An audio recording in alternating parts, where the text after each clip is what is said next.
مساء او صباح الفل على حسب توقيت حضرتك.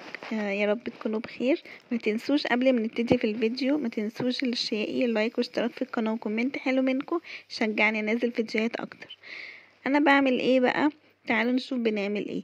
اول حاجه، انا ما كانش عندي شعريه وجبت شعريه، جبت شويه طلبات يعني للبيت، وابتديت اللي انا افضيه كده في البرطمان. انا عندي برطمانات، بحب احط الرز والمكرونه والشعريه كده ايه في البرطمانات، ما بحبش احطها في الاكياس في الضرفه عشان ما تقعش. وطبعا كالعاده طبعا انا ببقى فاكره ان انا فاتحه الكاميرا، بس بكتشف ان انا مش فاتحاها. ما علينا، انا سخنت الحله كويس جدا وحطيت معلقه سمنه او زبده او زيت حسب اللي انت بتستعمليه، ونزلت بالشعريه وابتديت ان انا احمرها كويس جدا. وطبعا على ما الشعريه تكون بتتحمر هكون غاسله كميه الرز اللي معايا وسايباها تصفى علشان ما احطش الرز مبلول على الشعريه، وهديله تشويحتين كده وهنزل عليهم بقالب الماجي.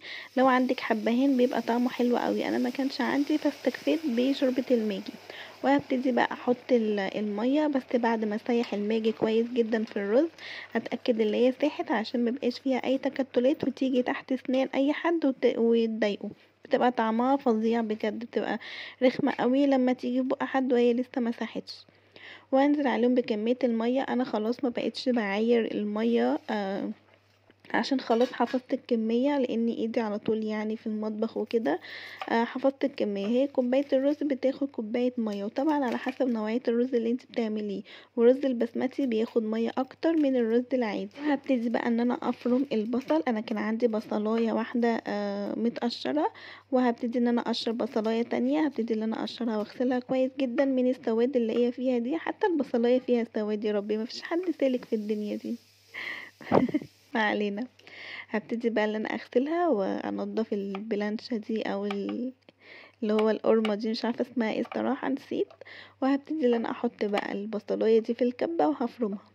انا هستعمل المرة دي الكبة بتاعة الخلاط، بس انا معرفتش استعملها خالص. هل هي بتاعة التوابل بس، ولا هي برضو بتفرم البصل والحاجات دي؟ انا معرفتش استعملها خالص، وطلعت الكبة بتاعة العادية اللي هي ميانتا.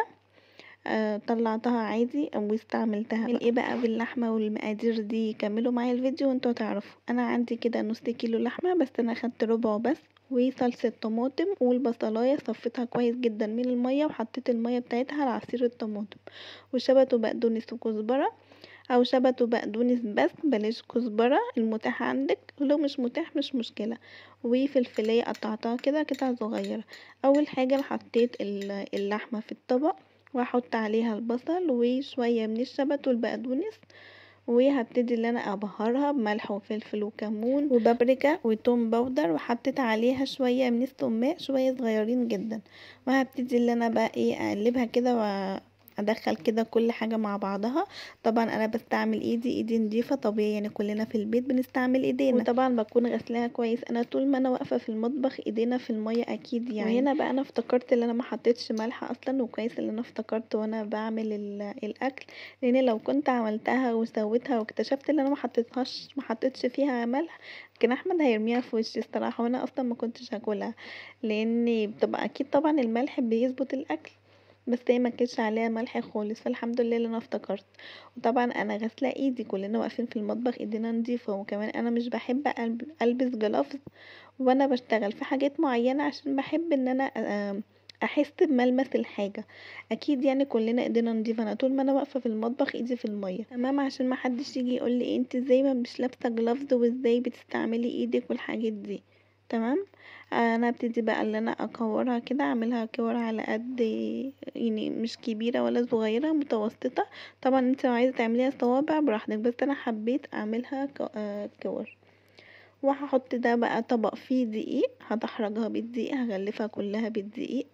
هبتدي بقى ان انا اكور الكميه اللي معايا دي كلها، او على حسب الاكله اللي انت هتعمليها. انا استكفيت بس بعدد قليل، لان انا ما بحبش اسيب الكفته كتير موجوده في الصلصه علشان بتبوش، فقلت ايه اعمل يوم بيوم. والله العظيم وعايزه اقول لكم ان الكميه دي اصلا هي اتاكلت بس فات كفتاه، يعني انا مش عارفه ليه.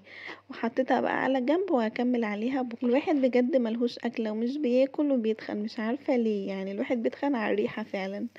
ما علينا. جبت بقى الطاسه وحطيت فيها شويه زيت صغيرين، وهبتدي ان انا احمر الكفته. محطتش زيت خالص كتير، حطيت زيت شويه صغيرين وهسيبه الاول يقدح. مع كده هنزل عليه بالكفته وافضل كل شويه اقلبها.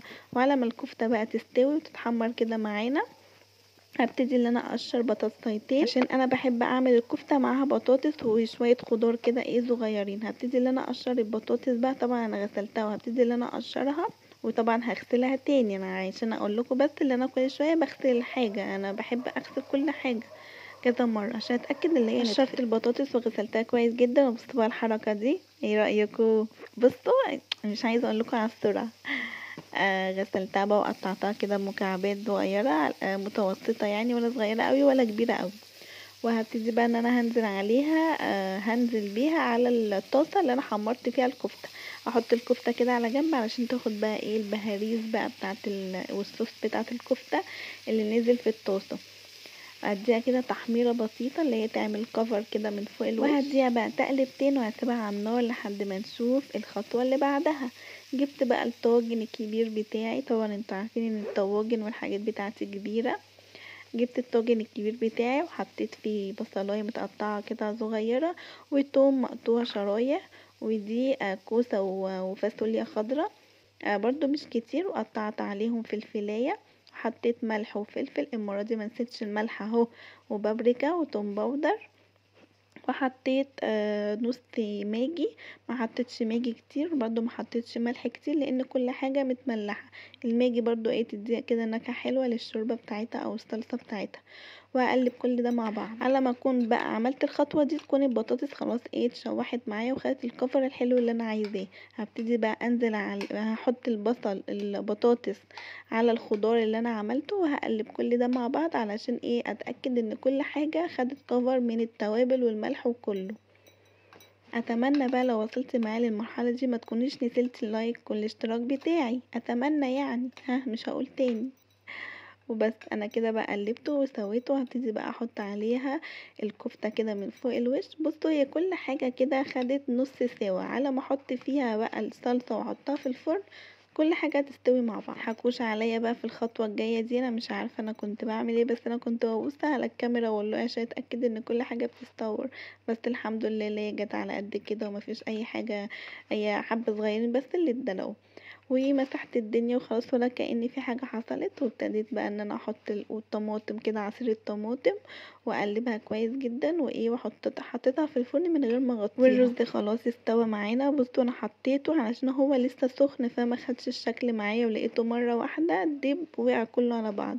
بس الحمد لله كده خلاص الطاجن استوى معانا. ما تتخضوش، دي مش محروقه، هي بس متحمره والله من فوق الوش. انا قلبتها بقى كده علشان التحميره اللي فوق الوش دي تاخد من طعم الصلصه. بس والله مش محروقه، دي كانت طعمها تحفه قوي. واحمد قال لي بجد عجبته الاكله دي وكان مبسوط وهو بياكلها. انا حبيت طبعا ان انا اطمن واعمل تيست وادوق الاكل، بجد كان طعمه حلو قوي وتسلم ايدي. لو عجبكم بقى الفيديو متنسوش اللايك الاشتراك وكومنت حلو منكم عشان تشجعوني انزل فيديوهات. باي باي.